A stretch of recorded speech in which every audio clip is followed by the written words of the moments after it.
தந்தை, மகன், தூய ஆவியாரின் பெயராலே ஆமேன்.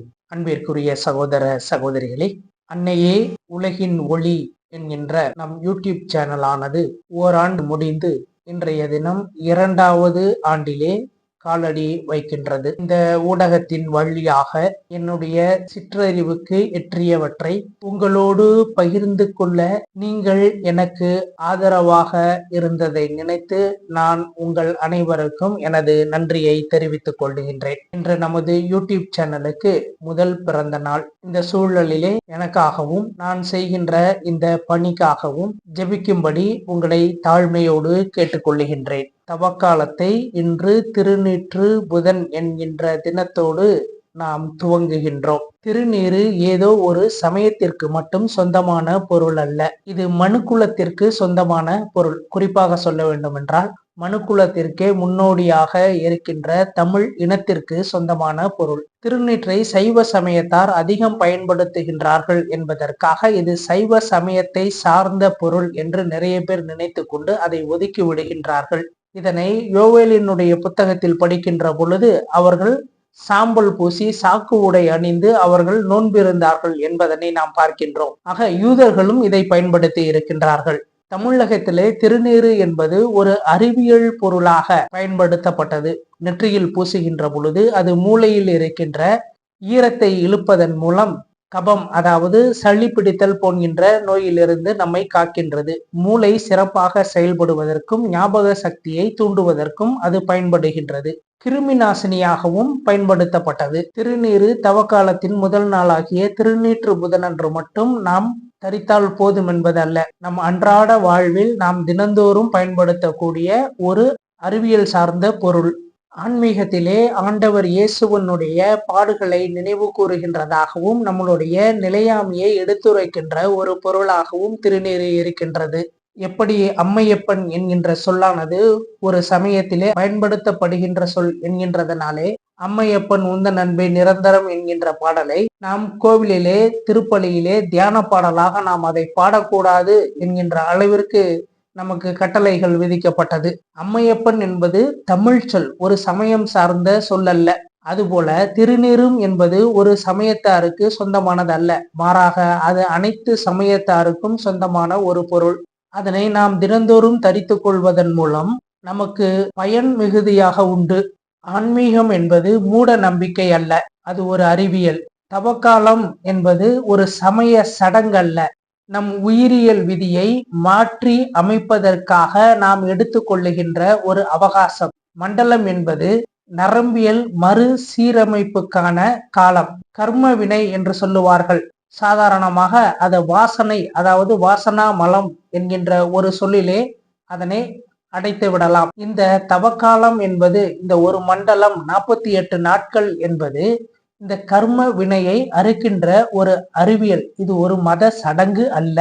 வாசனை என்பதனுடைய பொருளை நாம் அறிந்து கொள்ள வேண்டும். சாதாரணமாக பெருங்காயம் நாம் பயன்படுத்துவோம். பெருங்காயம் தீர்ந்த பிற்பாடும் அந்த பெட்டியை நாம் கழுவி வைத்து விட்டோம் என்றால் அதிலே ஒரு குறிப்பிட்ட காலத்திற்கு அந்த பெருங்காய வாசனையானது இருக்கும். அதுபோல நாம் நம்மளுடைய டிஎன்ஏ மரபணுவில் இருக்கின்ற அந்த வாசனையை மாற்றி அமைக்கக்கூடிய ஒரு காலம்தான் இந்த தவக்காலம். பரம்பரை குணமான கோபம் அல்லது பரம்பரை நோய்கள் இவற்றையெல்லாம் நாமே சரி செய்து கொள்ள முடியும். இதை அறிவியல் ரீதியிலே சொல்ல வேண்டும் என்றால் நியூரோ சயின்ஸ், நியூரோ பாத்வேஸ் என்கின்ற வார்த்தைகளை பயன்படுத்தலாம். ஏற்கனவே நம்மளுடைய மூளையில் இருக்கின்ற ஒரு வழி, அந்த பாதையை நாம் பயன்படுத்தி பழக்கப்பட்டு ஒரு தவறான ஒரு பாதைக்கு நாம் அடிமையாகிவிட்டோம். ஆனால் இந்த தவ காலத்திலே புதிய நரம்பு பாதையை நாம் அமைக்கின்றோம். இந்த புதிய பாதையை அமைப்பதற்கு 48 நாட்கள் கண்டிப்பாக தேவை என்பதனை நம்முடைய சித்தர்கள் முன்கூட்டியே பல்லாயிரம் வருடத்திற்கு முன் வகுத்திருக்கின்றார்கள். அதையெல்லாம் அந்த காலகட்டத்திலே பார்க்கின்ற பொழுது ஒரு மூட நம்பிக்கையாகவே கருதினார்கள். ஏதோ ஒரு வல்லமையை கொண்டு அவர்கள் செய்கின்றார்கள், ஒரு மாயாஜாலம் வித்தை செய்கின்றார்கள் என்று நினைத்தார்கள். ஆனால் epigenetics, neuro science, neuro pathways என்கின்ற இன்றைய அறிவியல் ஆனது அதனை அன்று சித்தர்கள் செய்தது அறிவியல் ரீதியாக செய்ததுதான். அதுதான் ஆன்மீகம். ஆன்மீகம் என்பது அறிவியல் சார்ந்தது என்பதனை இன்றைய நாட்களிலே நமக்கு உறுதிப்படுத்துகின்றது. நாம் உண்ணுகின்ற உணவானது நம்மளுடைய உடம்பில் இருக்கின்ற ஒவ்வொரு செல்லுக்கும் முழுமையான சக்தியாக மாறி செல்வதற்கு 48 நாட்கள் ஆகின்றன. நாமும் ஒவ்வொரு தவ காலத்திலும் ஒரு புதிய முயற்சியை எடுத்து நான் இனிமேல் இதனை நான் செய்ய மாட்டேன், இந்த தீய பழக்கத்தை நான் விட்டு விடுகின்றேன் என்று சொல்லிவிட்டு நாம் செய்கின்றோம். ஆனால் நடுவிலே சோர்ந்து போகின்ற சமயத்தில் கைவிட்டு விடுகின்றோம். மீண்டும் அதனை துவக்குவதற்கு நாம் சிரமப்படுகின்றோம். அதற்கு காரணம் இந்த வாசனை மலம். முதல் 15 நாட்கள் இந்த வாசனை மலத்தோடு நாம் மிகுந்த போராட்டத்தில் இருக்கின்றோம். நாம் ஒரு புதிய முயற்சியை எடுக்கின்ற பொழுது நம்மிலே நம் ஆழ் மனதில் இருக்கின்ற அந்த பதிவானது இது எதற்கு தேவை, இது தேவையில்லை என்று அது ஒதுக்கிவிடும். அந்த 15 நாட்கள் நாம் சிரமப்பட்டு ஒரு பழக்கத்தை நாம் துவங்கி விட்டோம் என்றால், சிறந்து செய்து வருகின்றோம் என்றால் 15ஆம் நாளிலிருந்து 30ஆம் நாள் வரை நமக்கு ஒரு குழப்பமானது ஏற்படும். இதை நாம் தேவையில்லாத ஒன்றை நாம் செய்து நாம் நம்மை நாமே துன்பத்திற்கு ஆட்படுத்திக் கொள்கின்றோம் என்கின்ற ஒரு மனநிலையுமானது அங்கே தோன்றும். 31ஆம் நாளிலிருந்து 48ஆம் நாள் வரை என்று பார்க்கின்ற பொழுது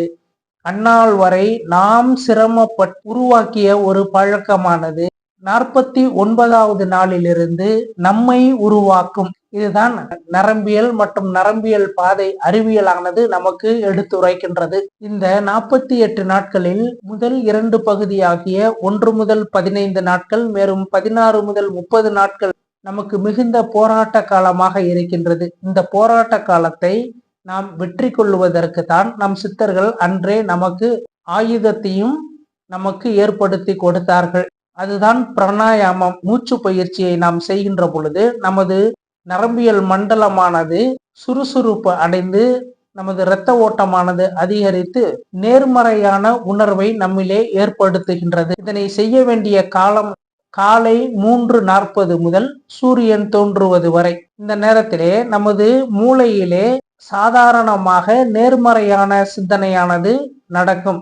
சுழிமுனை என்று சொல்லுவார்கள். சுவாசத்திலே ஏதேனும் ஒரு மூக்கில் மட்டும் காற்றானது அதிகமாக வந்து செல்லும்.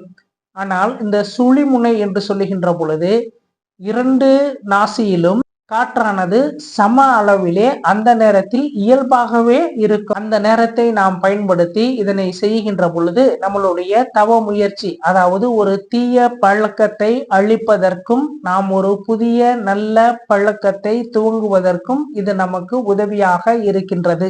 இந்த 1 முதல் 15 நாட்கள் என்கின்ற கட்டத்தை எதிர்ப்பு கட்டம் என்றும் 16 முதல் 30 நாட்கள் என்பதனை குழப்பமான கட்டம் என்றும் 31ஆம் நாளிலிருந்து 48ஆம் நாள் வரை ஒருங்கிணைப்பு கட்டம் என்றும் அதனை நாம் பெயரிட்டுக் கொள்ளலாம். நாம் எதற்கு முடிவு எடுத்தோமோ இப்பொழுது எதனை நாம் செய்ய துணிகின்றோமோ அவை இரண்டும் சரிசமமாக கைகூடுகின்ற ஒரு நேரம். இப்படிப்பட்ட இந்த ஆற்றல் வாய்ந்த முறையின் மூலம் நம்மளுடைய தீய பழக்கங்களை மட்டுமல்ல, மரபணுவில் இருக்கின்ற குறைபாடுகளை நாமே சரி செய்து கொள்ள முடியும். இதுதான் கர்ம வினையை அறுத்தல். நமது உயிரியல் விதியை நாமே மாற்றி அமைத்தல் அல்லது நமது தலையெழுத்தை நாம் மாற்றி எழுதுவது என்று எடுத்துக்கொள்ளலாம். இந்த உண்மையை ஒரு 100 ஆண்டுகளுக்கு முன்பாக நாம் இவ்வாறு பேசியிருந்தோம் என்றால் நம்மை பைத்தியக்காரன் என்று சொல்லியிருப்பார்கள். இன்றைய தினம் எபிஜெனடிக்ஸ் என்கின்ற சயின்ஸ் ஆனது, அறிவியலானது இதனை நமக்கு வெளிப்படுத்துகின்றது. நம் சித்தர்கள் ஆன்மீகவாதிகள், அவர்கள் அறிவியல் நிபுணர்கள் என்பது இன்றைய தினம் இருக்கின்ற அறிவியலானது ஒப்புக்கொள்ளுகின்றது. பிரம்ம முகூர்த்தம் என்று சொல்லப்படுகின்ற நேரத்தினுடைய சிறப்பு என்பது நம் மனமானது இயற்கையாகவே தியான நிலையில் இருக்கும். ஆல்பா என்று சொல்லுவார்கள். இந்த நேரத்தில் நாம் ஒரு செயலையோ அல்லது சொல்லையோ நமது மனதிலே இருத்துகின்ற பொழுது மிக எளிமையாக, அதாவது 10 முறை சொல்லி மனதில் பதிய வேண்டிய விடயம் ஒரு முறை சொன்னால் போதும் மனதில் பதிந்துவிடும். நமது உடலில் இருக்கின்ற உயிரியல் கடிகாரமானது மிக சிறப்பாக செயல்படக்கூடிய நேரம். இந்த நேரத்தில் எளிமையாக நரம்பு மண்டலமானது தூண்டப்படும், மன அழுத்தம் குறையும், மன வலிமை அதிகமாகும். இந்நாள் வரை நம்மில் இருக்கின்ற அந்த வாசனையானது, அதாவது அந்த சோம்பேறித்தனமானது மாறி இந்த புதிய முயற்சியை அங்கீகரிக்கும். நமது உடலும் மனமும் இந்த புதிய முயற்சியை அங்கீகரிக்கும். இந்த உலகத்தில் இருக்கின்ற பொருட்கள் எல்லாமே திட பொருட்கள் அல்ல, மாறாக அதிர்வுகளால் ஆனவை. நாம் சொல்லுகின்ற மந்திரங்கள் அனைத்துமே நம் உடலில் இருக்கின்ற ஒளி அதிர்வுகளை மூல அதிர்வோடு இணைக்கக்கூடிய சூத்திரங்கள் தான் மந்திரங்கள். இந்த மந்திரத்தினை உச்சரிப்பதன் மூலம் நமது மூளையினுடைய 2 பகுதிகளும் இணைந்து செயல்படும். இந்த மந்திரங்கள் என்பது நம்மை நாமே செதுக்கிக் கொள்ளுவதற்கான ஒரு கருவி. ஒரு தவத்தை எப்படி மேற்கொள்ள வேண்டும் என்றால், நம் மனதில் எழுகின்ற அந்த ஒரு ஒழுக்க நிலை, இன்று இந்த நிலையிலிருந்து இந்த ஒரு புதிய பழக்கத்தை நான் ஆரம்பிக்கின்றேன் என்கின்ற ஒரு திடமான சங்கல்பத்தோடு தவத்தை மேற்கொள்ள வேண்டும். தவம் செய்வது எப்படி என்றால், ஒரு விளக்கை ஏற்றிக்கொள்ளுங்கள். உங்களுடைய கண்ணானது அந்த விளக்கை அந்த ஒளியை முடிந்தவரை கண்ணிமைக்காமல் பார்க்க வேண்டும். உங்களுடைய கவனமானது இந்த புருவ மத்தியிலே இருக்க வேண்டும். ஏதேனும் ஒரு சொல்லை நீங்கள் சொல்லி அந்த இடத்தில் நாக்கை அப்படியே அமர்த்திய வண்ணம் இருக்க வேண்டும். என்று சொல்லுகின்ற பொழுது எந்த இடத்தில் நாக்கு தொடுகின்றதோ அந்த இடத்தில் அப்படி தொட்டவாறே வாயை மூடிய வண்ணம் அமர்ந்து மனதிற்குள் நீங்கள் ஒரு மந்திரத்தை ஜபிக்க வேண்டும்.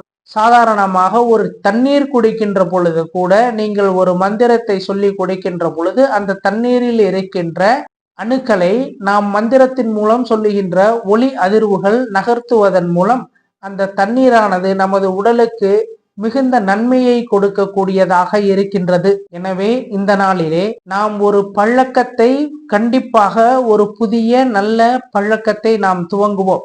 அந்த பழக்கத்தை தொடர்ந்து செய்து அதிலே வெற்றியை நாம் காணுகின்ற பொழுது 49ஆம் நாளிலிருந்து அந்த பழக்கமானது நம்மை பழக்கும். சாதாரணமாக ஒரு மந்திரத்தை நாம் மனதுக்குள்ளேயே சொல்லிக் கொண்டே இருந்தோம் என்றால், ஒரு குறிப்பிட்ட நேரத்தில் அதை நாம் சொல்லாமல் விட்டு விட்டோம் என்றால் மீண்டும் அது மனதுக்குள் தானாகவே ஓடிக்கொண்டிருப்பதை நம்மால் உணர முடியும். எனவே இந்த நாளிலே நாம் எடுக்கின்ற முயற்சியை இறைவன் ஆசீர்வதித்து இந்த தவக்காலமானது நம்மளுடைய உயிரியல் விதியை நாமே திருத்தி எழுதி அனைத்து தீமையிலிருந்தும் விடுபட்டு நம்மில் இருக்கின்ற இருளை அகற்றி இறைவன் எவ்வாறு ஒளியாக இருக்கின்றாரோ அந்த மூல ஒளியோடு நம்மை இணைத்து கொள்ள முயற்சிப்போம். ஆமேன்.